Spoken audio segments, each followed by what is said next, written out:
truth of the matter is that most people don't realize that the majority of people suffer their first major heart attack on Monday morning between 8 a.m. and 9 a.m. People getting ready to go to jobs that they don't like, jobs that are making them sick. What is it that you could love doing 7 days a week that'll bring a smile to your face? Think about that. You've got to start saying yes to your life. You've got to start saying yes to your dreams, yes to your unfolding future, yes to your potential.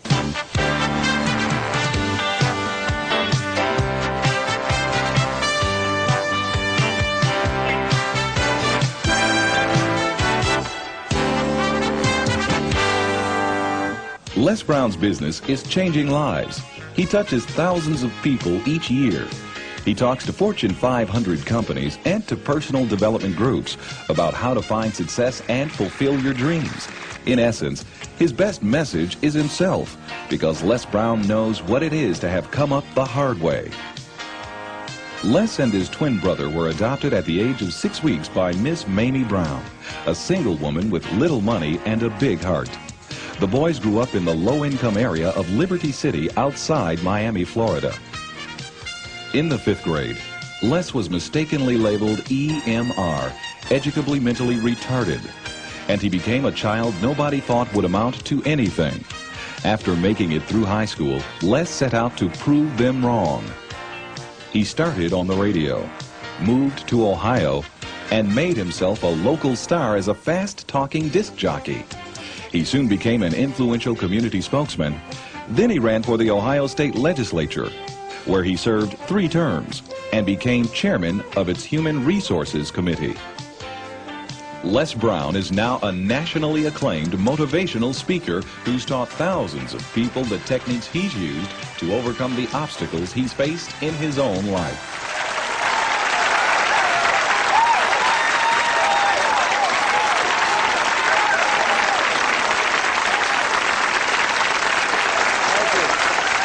Thank you very much. Thank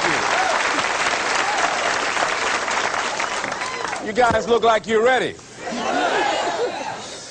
Repeat after me, please. This is my decade. This is my decade. You know, every year I used to say, this is my year. But ladies and gentlemen, one good year won't be enough for me. How many of you can use a good decade? Raise your hands, please. Fantastic. All right, now, here's what I want to do. I want to share with you how you can begin to make this your decade. How many of you know within yourself, if you ask yourself the question, have I done all that I'm capable of doing or being and living up to my potential, how many of you have to really answer, no, I have not done all that I can do? Raise your hands, please. Okay, very good. Now, here's what we know. That people don't do what they know in life, but what they do is they operate within the context of the vision they have of themselves.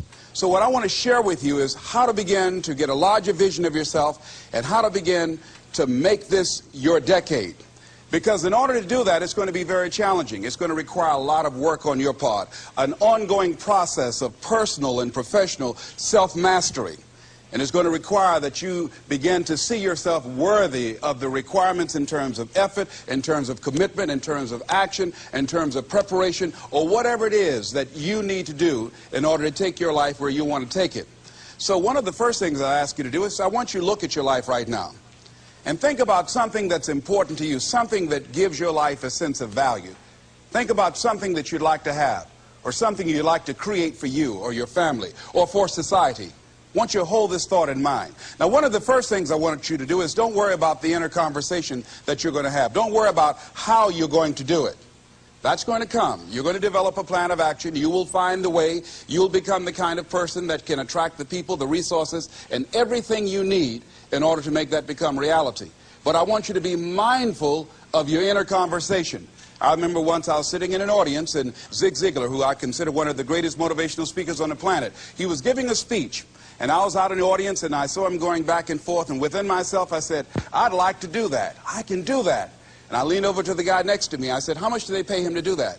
And he said, $5,000. I said, I know I can do that. And I admired him. And then On the way home, when I was driving from Tampa, Florida, back to Miami, Florida, my inner conversation kicked in. And it said, Les Brown, you can't do that. You don't have a college education. Les Brown, you can't do that. You don't have the money. You don't have the contacts. You've never worked for a major corporation. What makes you think that you can make more in 1 hour talking than you've made working for a whole month? Now, I want to ask you a question. How many of you have ever thought about something you wanted to do and you talked you out of it? Raise your hand, please.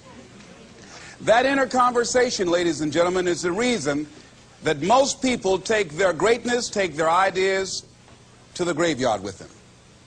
You know, the wealthiest place on the planet, a minister said recently, and it was so true, is not the gold mines in the various areas of the world or the diamond mines. The wealthiest place on the planet is the graveyard. Because in the graveyard we will find inventions that we never ever were exposed to.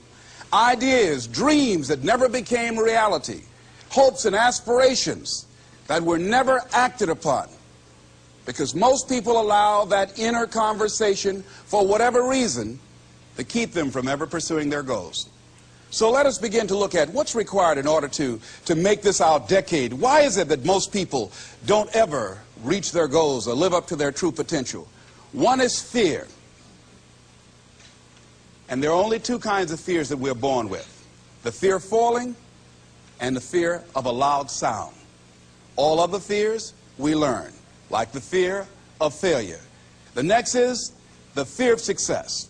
That's one of the major challenges I had to deal with. I was working on a major project, and after it began to grow and it was extremely successful, I panicked and I walked away from it and gave it to someone else because I didn't believe that I could handle it. The other thing that keeps most people from reaching their goals is that a lot of people become comfortable. They stop growing. They stop wanting anything. They become satisfied.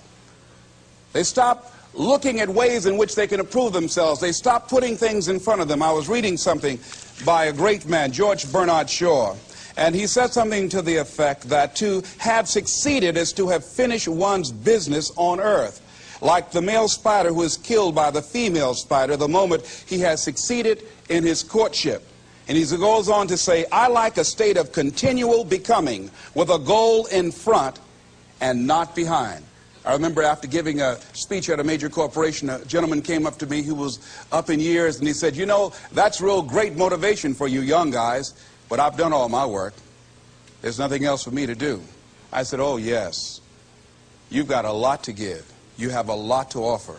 The fact that you're still here means that your business is not through yet. The other thing that keeps us from reaching our goal is not feeling worthy. That's where a lot of people get stuck. Because see, when you don't feel worthy of your goal, you'll begin to unconsciously engage in self-destructive behavior, like procrastinating, constantly putting things off, squandering your time, and that's what life is made of. Something else that keeps us from reaching our goal, and that is many times because we spend so much time complaining and blaming everybody or everything. I'm reminded of a friend of mine who talked about the fact that one day he was walking by this house and some people were sitting on a porch, and there was a dog on the porch, and this dog was just moaning and groaning. So he was curious, and he asked the owner, he said, why is this dog moaning and groaning? And the owner said, because he's laying on a nail. He said, well, why doesn't he get off? He says, it's not hurting bad enough for him to get off. How many of you